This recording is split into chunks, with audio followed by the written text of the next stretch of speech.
আসসালামু আলাইকুম। আশা করি সবাই ভালো আছেন। আজকে আমি কথা বলবো কিন্ডারগার্টেন স্কুলগুলোর ব্যাপারে। আমাদের দেশে দেখা যায় যে আমরা কিন্ডারগার্টেন স্কুলের টিচারদের ব্যাপারে কিন্তু খুব বেশি ইম্পর্টেন্স দেই না বা অনেক উদাসীন থাকি। মনে করি যে ছোটবেলায় বাচ্চা যে কোনো একটা স্কুলে পড়লেই হলো।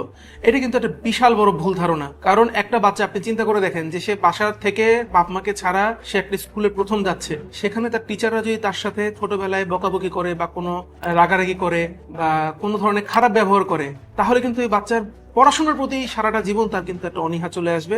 সে কিন্তু স্কুলে যেতে ভয় পাবে, স্কুলকে কিন্তু ভালোবাসবে না, এবং আলটিমেটলি সে কিন্তু ভালো স্টুডেন্ট হিসেবে গড়ে ওঠা তার জন্য খুবই ডিফিকাল্ট হবে।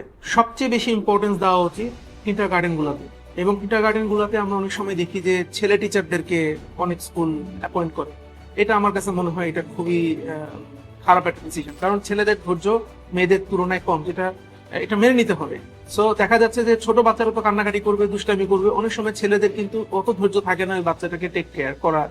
এই কারণে মেয়ে টিচারদেরকে নেওয়া উচিত, এবং মেয়ে একটু ইয়াং যারা আছে, যারা বাচ্চাদের সাথে দৌড়াদৌড়ি করতে পারবে বা যারা অনেক হাসি খুশি, এই ধরনের টিচারদেরকে নেওয়া উচিত, যারা বাচ্চাদের সাথে হাসবে, বাচ্চাদের সাথে খেলবে, বাচ্চাদের সাথে মজা করবে, এবং বাচ্চা স্কুলকে দেখবেন যে তখন ভালোবাসবে এবং বাচ্চা স্কুলে যেতে চাবে।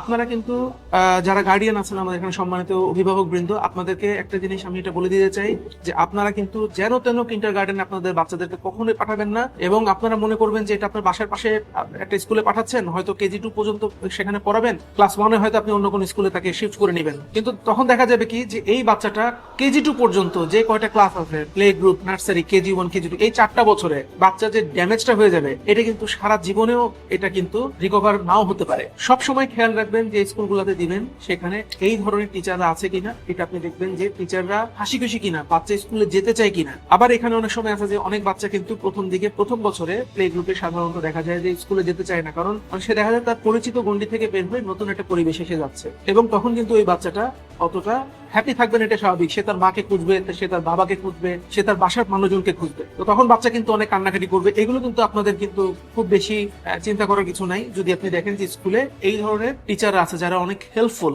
সবসময় আপনারা এই জিনিসটা মাথায় রাখবেন যে সেই স্কুলে বাচ্চাটা কি হ্যাপি আছে কিনা। প্রত্যেকটা বাচ্চার শৈশবটা যাতে অনেক আনন্দময় হয়, এটা আপনারা এনশিওর করবেন। বাচ্চাদেরকে বকা দিবেন না, এবং যেই সব স্কুলগুলোতে যদি দেখেন যে বাচ্চাকে বকা দিচ্ছে বা বাচ্চাকে কোনোভাবে তারা, এবং যদি দেখেন বাচ্চা স্কুলকে ভয় পাচ্ছে, সাথে সাথে স্কুল চেঞ্জ করে দিবেন। মানে এখানে কোনো কম্প্রোমাইজ করবেন না, কারণ কি আপনি আসলে জানেন না ওই বাচ্চাটার সাথে স্কুলে কিন্তু একটা ক্লাসের মধ্যে teacher is the ultimate leader. উনি কি করছে এটা কিন্তু আপনি জানেন না। সো সেই টিচার যদি বাচ্চাকে কোনোভাবে ভয় দেয়, বাচ্চা যদি আপনার কাছে এসে বলে টিচার ভালো না, টিচার বকা দিচ্ছে, এটাকে লাইটলি নেবেন না। মনে করবেন না যে বাচ্চা কিছু বুঝে না, বাচ্চা অনেক কিছু বুঝে, বাচ্চাকে ছোট করার কিছু নাই। তো ও যদি স্কুলে না যেতে চায়, প্রথমে আগে বোঝার চেষ্টা করবেন যে টিচারের কোনো সমস্যা আছে কিনা। এই জিনিসটা সবচেয়ে বেশি দেখবেন, নাম্বার 1। নাম্বার 2 হলো, ছোট বাচ্চাদের স্কুলে দেখা যায় যে একটা বাচ্চা অন্য একটা বাচ্চার সাথে অনেক সময় মারামারি করে বা এবং এর মাধ্যমে অনেক কিন্তু ব্যথা পেয়ে যায়। এই জিনিসগুলো যে স্কুলে আপনারা দিবেন সেখানে দেখবেন যে টিচাররা এই জিনিসটার উপর খেয়াল করে কিনা। যদি খেয়াল না করে, আপনার বাচ্চা কিন্তু খারাপ ভাবে এখানে আঘাত পেতে পারে। এটা কিন্তু মাথায় রাখবেন, কারণ বাচ্চারা তো কেউ বুঝে না কে কি করছে। দেখা গেল যে এমনি একটু ধাক্কা দিয়ে দিল,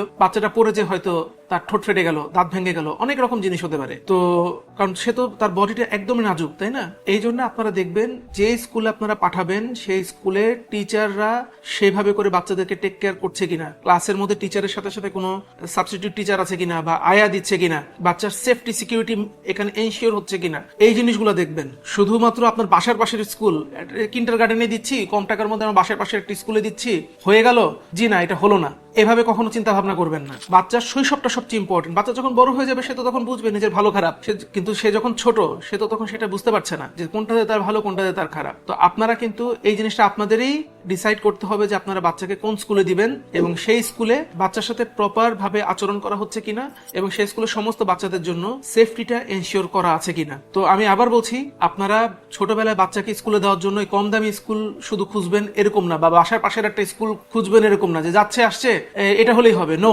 আপনার দেখতে হবে যে ওর শৈশবটা যাতে অনেক আনন্দময় হয়, অনেক সেফ এন্ড সিকিউরড হয়, এটা এনশিওর করার দায়িত্ব আপনার। তো আপনারা সেই ধরনের স্কুলে আপনার বাচ্চাকে দিবেন যেখানে আপনারা এই ফিলটা পাবেন, বা আপনারা নিজে সেটা দেখবেন যে এখানে বাচ্চাদের জন্য পরিবেশটা অনেক আনন্দময় এবং অনেক হাইলি সিকিউরড একটা প্লেস হলো এই স্কুলটা আপনার বাচ্চার জন্য। এরকম জিনিসটা আপনারা দেখবেন। দেখা হবে আপনাদের সাথে পরবর্তী কোনো ভিডিওতে। ভালো থাকবেন। আসসালামু আলাইকুম।